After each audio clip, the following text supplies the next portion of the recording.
Morning all, it's just after 9, so we'll commence with a fairly full programme for the morning and looking to get through it. So this morning we have our 10th annual Pact for the Public Finances Conference.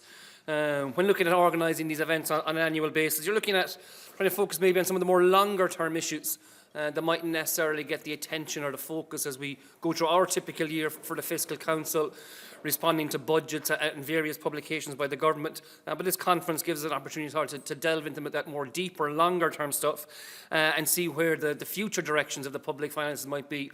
In the main, we've typically focused on the spending, the expenditure side, looking maybe at how things in the past have cost more than was intended and maybe how things in the future might cost more than is planned. But today we're going to look at the other side of the ledger, equally as important, looking at revenue, looking maybe at different sources of revenue, some perhaps in Ireland where we're collecting more than expected, some perhaps in Ireland that we're not using and maybe can learn from international experience about whether revenues can be generated from those, and then looking at those long-term issues and maybe the implications of demographics and other changes on revenue as we proceed out to the forthcoming decades. We know government revenue and additional government revenue we needed to fund some of those pressures. We've looked at those pressures in previous years, so today we want to maybe look at the revenue side and see how those funds can be generated in a sustainable fashion.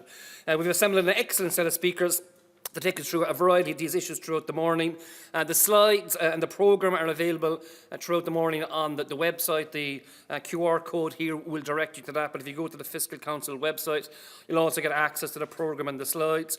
We plan at the end of each presentation to do a questions and answer session, and microphones will go around the room. But if you do have a key question in the middle, simply raise your hand and we'll have a bit of interaction and engagement, or wait for the Q&A session. With that, we'll commence. And our first speaker of the morning comes from NISR. It's Ed Cornforth, and he's an economist in the macroeconomic modelling and forecasting team at the National Institute of Economic and Social Research. His recent work has focused on the macroeconomic implications of UK tax policy, the impact of energy price spikes on the UK economy, and the development of distribution analysis within NIGEM. Today, Ed is going to talk to us about what taxes are best or worse for growth. I'd like to thank Nigel for coming, and we look forward to his presentation.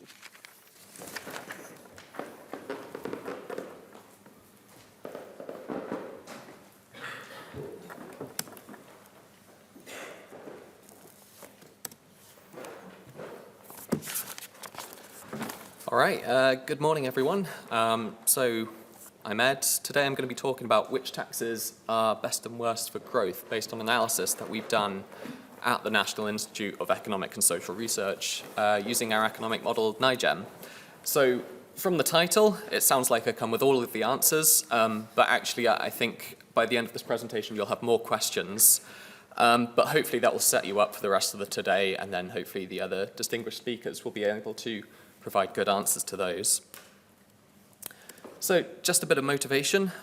We originally did this exercise last year in response to our forecasts for the UK's government deficit based on the trajectory of the economy and our assumptions around interest rates, growth and employment. We had the government missing their fiscal target, and we wanted to illustrate the best ways for the government to raise revenue. And in this context, by best, we often mean least damaging. So I'll hopefully be providing quite a broad macro narrative around different tax options. And again, I hope this will set the scene and frame some of the discussions coming later today. The original exercise was based on how to raise revenue as a result of the UK deficit, but the lessons can be flipped and reversed if there's a surplus. So you can look at it the other way in terms of which taxes are the most damaging to growth and so should be cut. So on to what we did in the simulation. We simulated a rise in the three main taxes: corporation tax, VAT and income tax. And we've calibrated it based on trying to raise an additional £30 billion in additional revenue for the UK government in the fiscal year 29-30. This is sort of based on our previous forecasts. But it's important to stress that the exact number is not important in absolute terms because this is a comparative exercise. We're kind of more interested in the relative effect to see how the taxes play out. And straight away, here are the results.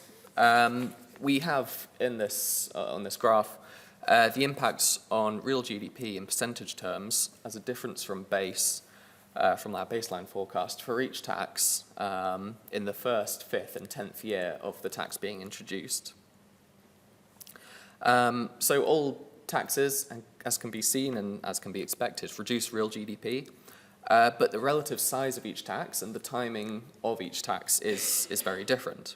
So raising corporation taxes, the one in the middle, has a large negative and growing negative impact on real GDP. VAT has a large initial impact, but it dies down, and it's more neutral in the long run, so when we're kind of getting out to that 10-year mark. And income tax has a relatively small initial impact, but then also in the long run, the impact is quite small. So it appears that we have the answer to our question. Avoid corporation tax. In the longer run, VAT and income tax are similar, but in the short run, income tax is the winner. But there is more to this story. This isn't the end of the PowerPoint. And to start with, we just need to look at the details and the channels and the narratives that we're telling with these taxes. So what's going on with these scenarios? These are kind of the narratives that our model is based around and what it follows. Income tax directly affects real personal disposable income. That will hit consumption expenditure.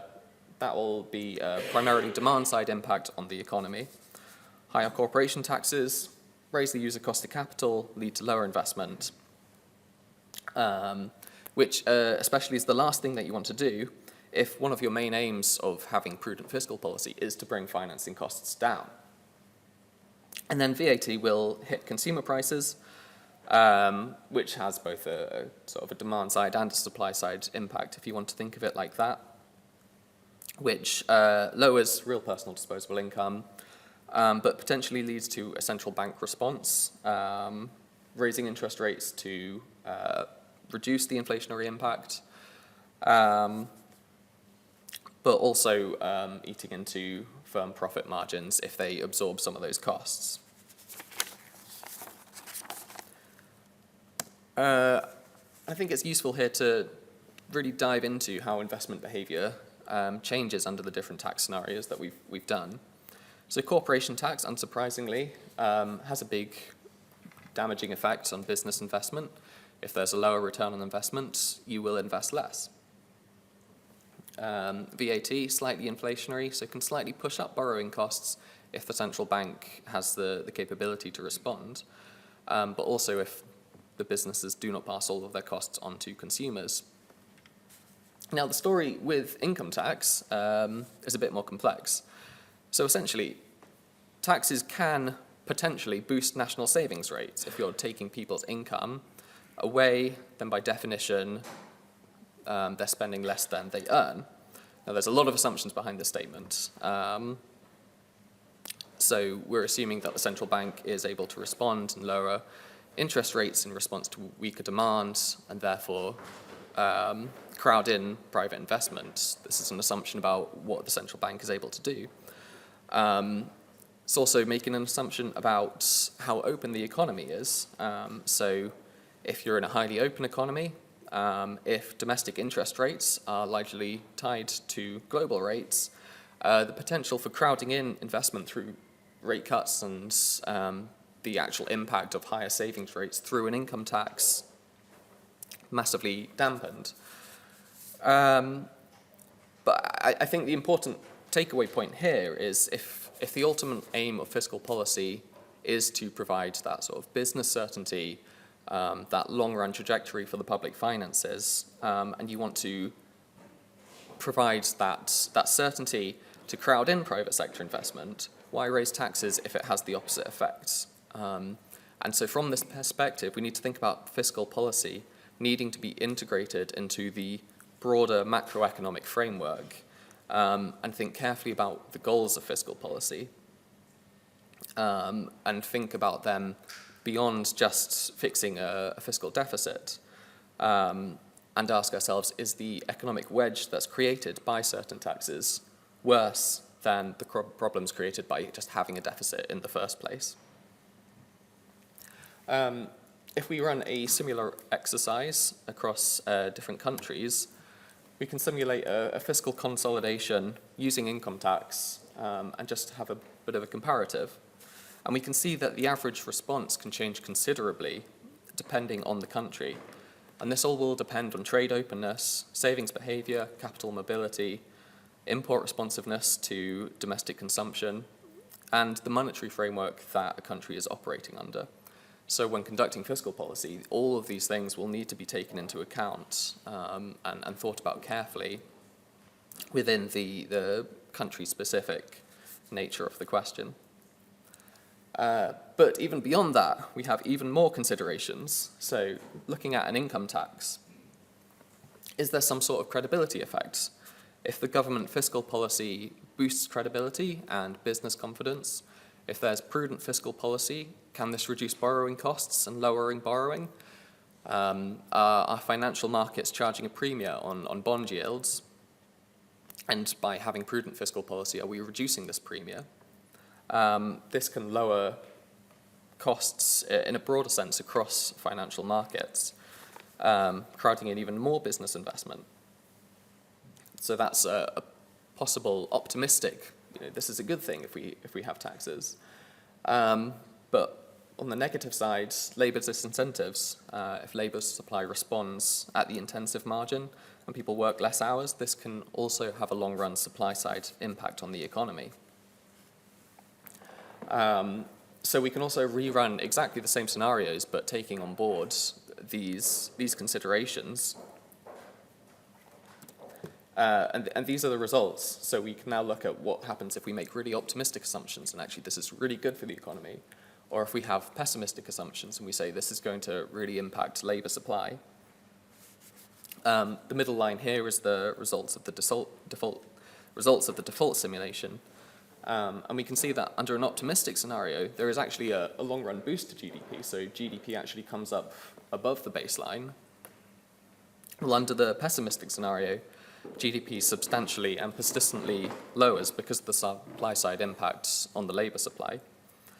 And when we think about these assumptions and how optimistic or pessimistic we're being, we need to think about the breadth and the targeting of the tax.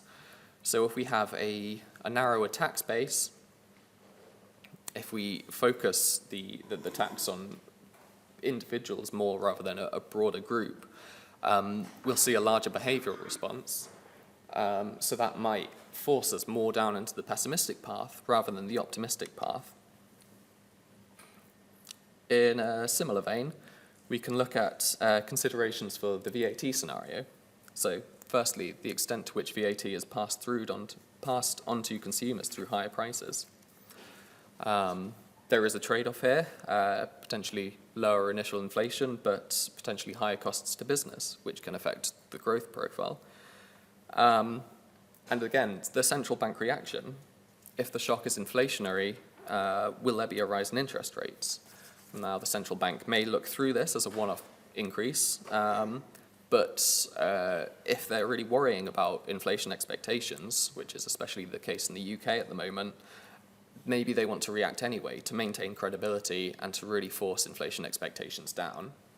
So even if we think the tax is transitory, we need to think about how it will affect monetary policy in the broader context of what inflation is doing and inflation expectations.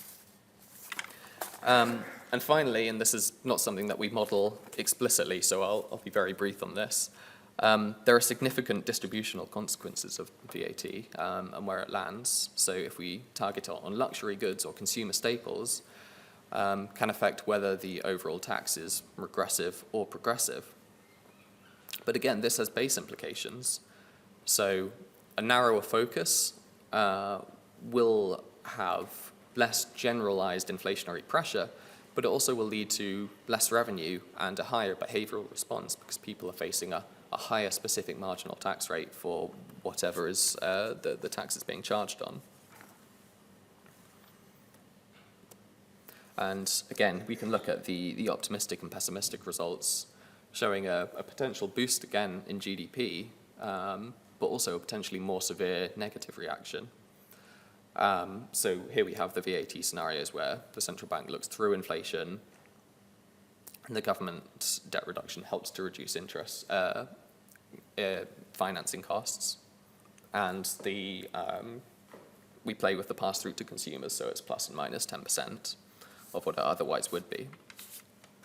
So if we put all of these together, we put these scenarios side by side, it gives a very mixed picture. And if we want to answer the question, which taxes are best and worst for growth, the answer is, unfortunately, it really depends.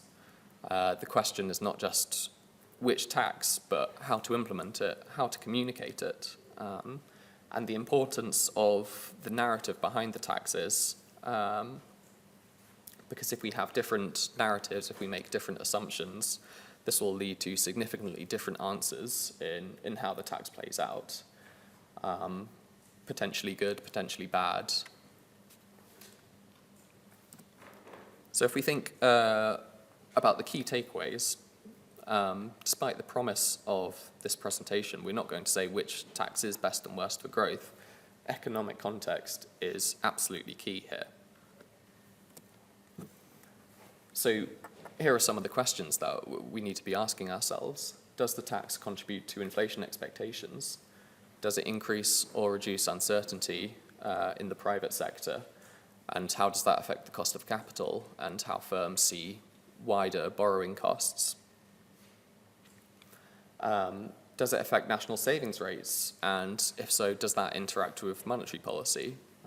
Or does sort of international channels and constraints really stop this from being able to have a positive or negative impact? So again, looking at the importance of country specifics for these taxes and how they can have an impact. And with this, it's important to understand that risks are inherent when we think about these tax policies. So it's super important to think in terms of our assumptions and whether they're optimistic, pessimistic, whether they're realistic, and how this can affect the outcomes when designing tax policy. So, for example, the UK recently increased the employer national insurance contributions, which could have had an inflationary impact, could have been passed through to businesses and had an increased cost to businesses. It could have been passed through to wages. There were a lot of risks around this tax, a lot of things that could have gone wrong, and it didn't, in the end, actually raise that much money compared to how much they needed to raise. So we see high risks and low reward in this scenario. And this is something we need to be thinking about. Are the risks around our assumptions worth what we might get out of it? And again, this comes back to questions around the broadness of the tax base. And we need to think about how, then, if there is a risk, whether we can mitigate this risk through its implementation. So we find that large, sustained increases that can provide certainty are definitely preferable. Recently at the Institute, we've done a survey of firms in the UK, and a lot of them are saying if the government isn't meeting its fiscal rules, then there's a worry in the future that they're going to rise another tax. And if we don't know what that tax will be, it might hit our business. And if it might hit our business, we're not going to invest because we don't have that certainty. We don't know what's going to happen. So if you leave this broad, open-ended, we might meet our fiscal targets, we might not, that leads businesses to have uncertainty and to worry about what future taxes might be implemented. Again, driving home the point that if we have a larger tax base, it lessens the individual impact. So we're facing less behavioural distortion, which is preferable. And finally, if we're talking about communication of the policy, how this can calm bond markets, lower borrowing costs, and provide assurance that other piecemeal taxes won't be raised in the future. So again, the UK government ruled out the main 3 tax rises as part of a manifesto pledge they said they wouldn't raise corporation VAT or income tax. And this really tied their hands when thinking about fiscal policy and forced them to focus on more piecemeal and narrow taxes, because they didn't have the political power to implement the larger taxes that would have given a larger, less distortionary, but probably more politically unpopular tax. So these are some of the areas that we haven't really looked into, but they do also have an important impact. So firstly, the distributional impact, who we target in the income distribution definitely merits further exploration. So different parts of the income distribution we can assume will have different savings rates, propensities to consume, labour supply elasticities, ability to evade taxation. And this is some work that we've been looking into recently. But essentially, if you assume that those at the top of the income distribution save more than those at the bottom, if you're just distributing tax around, if you're not actually affecting your fiscal position, but transferring from the top of the income distribution to the bottom, there will be an effect on consumption, and this will have a larger kind of macroeconomic impact, especially down the line. And finally, again, we haven't looked into this, but there are always other non-tax fiscal measures. But from what I can tell, the focus of today is on taxes. So that is everything from me.